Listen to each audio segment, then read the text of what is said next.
తెలంగాణ రాష్ట్రంలో రాజకీయ పరిణామాలు వేగంగా కదులుతూ ఉన్నాయి. జనరల్గా ఎప్పుడైనా కానీ వేగంగా పరిణామాలు ఎప్పుడు జరుగుతాయంటే ఎన్నికలకు 6 నుంచి 6 నెలల ముందు నుంచే వేగంగా పరిణామాలు కదులుతూ ఉంటాయి. ఎందుకంటే మీరు రీసెంట్గా గత ఎన్నికల్లో మనం చూసినాం, ఏది కేసీఆర్ ప్రభుత్వం పడిపోయే ముందు మనం చూసినాం ఎలక్షన్స్ ఏవైతే జరిగినాయో 2023 నవంబర్లో జరిగిన ఎన్నికలకు 6 నెలల ముందు నుంచే పొంగులేటి శ్రీనివాసరెడ్డి కానీ తుమ్మల కానీ రకరకాల రాజకీయ పరిణామాలు జరిగినాయి. దాంతోపాటు కాంగ్రెస్ పార్టీ అధికారంలోకి రావడం జరిగింది. సో కానీ ఇప్పుడు దాదాపు 2.5 సంవత్సరాల ముందే కాంగ్రెస్ పార్టీ ఇక అధికారంలోకి రాదు అని తెలుసుకున్నటువంటి కొంతమంది వివిధ పార్టీలో చేరుతున్నారు. అందులో రీసెంట్గా మనం చూసినాం, జీవన్ రెడ్డి జగిత్యాల మాజీ ఎమ్మెల్యే మాజీ మంత్రి ఎవరైతున్నారో జీవన్ రెడ్డి బీఆర్ఎస్లో జాయిన్ అవ్వడం జరిగింది. సో అదేవిధంగా పలు చేరికలు బీఆర్ఎస్లో జరుగుతున్నాయి. ఇంకొక వైపు బీజేపీలోకి మల్లారెడ్డి కుటుంబం వెళ్తున్నట్టుగా ఒక పెద్ద సమాచారం వస్తూ ఉంది. ఎందుకంటే రీసెంట్గా వాళ్ళు ప్రధాని మోడీని కలిసిర్రు. తర్వాత దేశవ్యాప్తంగా మల్లారెడ్డి యూనివర్సిటీలు 19 యూనివర్సిటీలకు కూడా ఈరోజు దేశవ్యాప్తంగా పెట్టడానికి కూడా సిద్ధమైనరు. అదేవిధంగా ఇక రకరకాల వాటిలో ఏది వాళ్ళ మల్లారెడ్డి కోడలు నేరుగా బీజేపీ ఆఫీస్కి వెళ్ళి ఎవరైతే స్థానికంగా ఉండేటువంటి రాష్ట్ర బీజేపీ ఇన్ఛార్జ్ సంస్థాగత వ్యవహారాల ఇన్ఛార్జ్ ఎవరుతున్నారో ఆయన కూడా కలవడం, ఇవన్నీ జరుగుతూ ఉన్నాయి. అంటే బయటికి చెప్తున్నప్పుడు కూడా కాలేజీ సంబంధించిన కార్యక్రమాల గురించి చెప్తున్నప్పటికీ కూడా బీజేపీ హోల్డ్లోకి మల్లారెడ్డి వెళ్తున్నాడా, లేకపోతే మల్లారెడ్డి వెనక నుంచి ఎవరైనా నడిపిస్తున్నారా, ఎందుకు మల్కాజ్గిరిలో ఈటెల రాజేందర్కు చెక్ పెట్టడానికి ఏమైనా ప్రయత్నాలు జరుగుతున్నాయా, ఇవన్నీ కొన్ని పరిణామాలు అయితే చాలా స్పష్టంగా కనబడతా ఉన్నాయి. దీనిలో భాగంగా ఒక రీసెంట్గా మనం చూస్తూ ఉన్నాం, ఏది దిశలో ఈరోజు వచ్చినటువంటి ఒక ఆర్టికల్ చూస్తే బీజేపీ హోల్డ్లోకి మల్లారెడ్డి ఫ్యామిలీ తన కుటుంబానికి 5 సీట్లు కావాలంటూ ప్రతిపాదనట. తన కుటుంబానికి 5 సీట్లు ఎవరు? మల్లారెడ్డి అల్లుడు, మల్లారెడ్డి కోడలు, మల్లారెడ్డి ఇద్దరు కొడుకుల వాళ్ళకు కూడా టికెట్లు అని చెప్పేసి 5 టికెట్లు అడుగుతున్నారట. అది ఫ్యామిలీయా జంబోనా ఏమో ఫ్యామిలీ ప్యాక్ అనుకుంటారా, జంబో ప్యాక్ అనుకుంటారా? 5 సీట్లు అడుగుతారా? ఎంత దారుణం చూడండి. సో ఇప్పుడు మల్లారెడ్డి ఏంది, ఏమన్నా వాళ్ళు ప్రజలకు ఉపయోగపడి పనులు చేసిన ఇప్పటివరకు ఏమన్నా ఒకసారి గమనించండి. మల్లారెడ్డి అనే వ్యక్తి పేద ప్రజల నుండి యూనివర్సిటీలు కాలేజీల పేరు పెట్టుకొని ఈరోజు పేద ప్రజల నుంచి డబ్బులు దొబ్బుతున్నటువంటి ఒక దుర్మార్గుడు మల్లారెడ్డి. అలాంటి మల్లారెడ్డి ఈరోజు బీజేపీలోకి తీసుకొని ఆయనను ఏదో 5 సీట్లు ఆఫర్ ఇస్తాడు, భారీగా డబ్బులు ఇస్తా అని చెప్పేసి చెప్తున్నాడట. అంటే ఏం లేదు, ఆయన పైన ఐటీ రైడ్స్ జరిగినాయి, రీసెంట్గా ఈడీ రైడ్స్ జరిగినాయి, ఇవన్నీ మనం చూసినాం కదా. సో ఇప్పుడు అవన్నీ ఏంటంటే అవి ఏవి దగ్గర రాకుండా దేశవ్యాప్తంగా 19 యూనివర్సిటీలు పెట్టేసి పెద్ద ఎత్తున ఫండింగ్ ఇద్దామంటే ఒక ప్లాన్ చేస్తున్నట్టుగా చాలా స్పష్టంగా అర్థమవుతుంది. మల్కాజ్గిరి ఎంపీ ఎమ్మెల్యేల ఖర్చుపై భారీ ఆఫర్, దేశవ్యాప్తంగా 18 మెడికల్ కాలేజీల ప్రారంభానికి దోస్తీ, ఈటలకు చెక్ పెట్టేందుకు ప్రోత్సహిస్తున్నటువంటి పార్టీలను వర్గం. ఎవరు వర్గం అంటే 100% అది బండి సంజయ్ ఉంటుంది. ఎందుకంటే బండి సంజయ్ అదేవిధంగా కొంతమంది ఎవరైతే ఈటల వ్యతిరేక వర్గం ఎవరుతున్నారో బీజేపీలో ఈయనని తీసుకుపోయి ప్రధాని కలిపియాలి, ఈయన తీసుకుపోయి అమిత్ షాని కలిపియాలి, ఈ కుటుంబాన్ని తీసుకుపోయి ఇంకెవరకు కలిపియాలి, మొత్తానికి ఆయన బీజేపీలో చేస్తున్నట్టుగా తెలుసుకోవాలి. ఆ విధంగా ప్రయత్నం చేస్తూ ఈటల రాజేందర్కి చెక్ పెట్టాలన్నటువంటి ఒక ప్రయత్నం చాలా బలంగా చేస్తూ ఉంది రాష్ట్రంలో ఒక వర్గం. సో దానివల్ల ఎవరికి నష్టం? మల్లారెడ్డితో ఏమన్నా ప్రజలంతా వస్తారా? ఒక కాన్స్టిట్యూన్సీ వరకు ప్రభావితం అవుతుంది తప్ప పెద్దగా ఏముండదు అక్కడ. కానీ ఇక్కడ మీరు ఈటల రాజేందర్ చెక్ పెడుతున్నారంటే బీజేపీ తన బొందను తానే ఆల్రెడీ పెట్టుకున్నది, ఇంకా కూడా బలంగా ఇక పైకి లేకుండా పెట్టుకునే ప్రయత్నమే ఉంటుంది తప్ప వేరే ఏముండదు. ఎందుకంటే ఇప్పుడు ఉన్న పరిస్థితుల్లో మీరు రాసి పెట్టుకోండి, ఎవ్వరు కూడా గెలిచే పరిస్థితి లేదు. రఘునందన్ కానీ ఏ వ్యక్తి కూడా ఎవరు కూడా బీజేపీ ఎంపీగా గెలిచే పరిస్థితి లేదు. ఎందుకంటే మోడీ ప్రభావం పూర్తిగా పోయింది, తెలంగాణ పోయింది, దేశవ్యాప్తంగా కూడా పోతూ ఉన్నది. సో ఇక అంత ఈజీగా గెలిచేటువంటి అవకాశం అయితే లేదు. సో ఇక్కడ చూద్దాం, రాష్ట్ర రాజకీయాల్లో తనదైన ముద్ర వేసుకున్నటువంటి బీఆర్ఎస్ నేత మాజీ మంత్రి ఎమ్మెల్యే మల్లారెడ్డి మరోసారి వార్తలు నిలిచారు. ఇటీవల తన కొడుకు కోడలతో కలిసి ప్రధాని నరేంద్ర మోడీ కలవడం, ఆ తర్వాత మల్లారెడ్డి కోడలు ప్రీతిరెడ్డి నేరుగా బీజేపీ ఆఫీస్కి వెళ్ళడం రాజకీయ వర్గాల్లో తీవ్రమైనటువంటి చర్చకు దారితీసింది.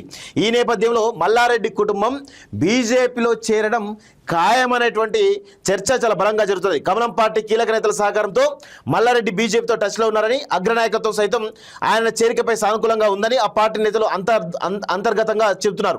వచ్చే ఎన్నికల నాటికి ఆయన ఫ్యామిలీ కమలదళంలో ఒకరిగా ఉంటారని పేర్కొన్నారు.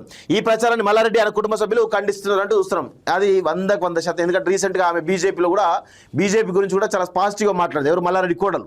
సో ఇప్పుడు ఏం జరుగుతూ ఉంది అంటే వీళ్ళు ఎంత దారుణంగా అంటే తెలిసిపోతుంది జనరల్గా వాళ్ళు పోతున్నారా లేదా అనేది చిన్నగా తెలిసిపోతుంది. అన్నం ఉడికిందా లేదా అనేది ఒక మెతుకు చూస్తే అర్థమైపోతుంది. మొత్తం తోడాల్సిన అవసరం లేదు కదా. వీళ్ళ యొక్క వ్యవహార శైలి ఏంటి అనేది చాలా స్పష్టంగా అందరికీ తెలుసు కాబట్టి మరి బీఆర్ఎస్ పార్టీ అలర్ట్ అవుతుంది. మల్లారెడ్డి విషయంలో అలర్ట్ అయ్యేటువంటి అవకాశం అయితే చాలా స్పష్టంగా ఉన్నది. 100% బీజేపీలోకి వెళ్ళడానికే అవకాశాలు ఎక్కువ ఉన్నాయి.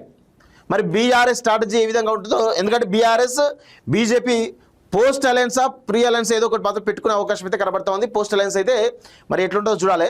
కానీ ఇక్కడ విషయం ఏంటి అంటే, ఒకవేళ మల్లారెడ్డి బీఆర్ఎస్ నుంచి బీజేపీ పోతే ఏం తేడా ఉంటుంది?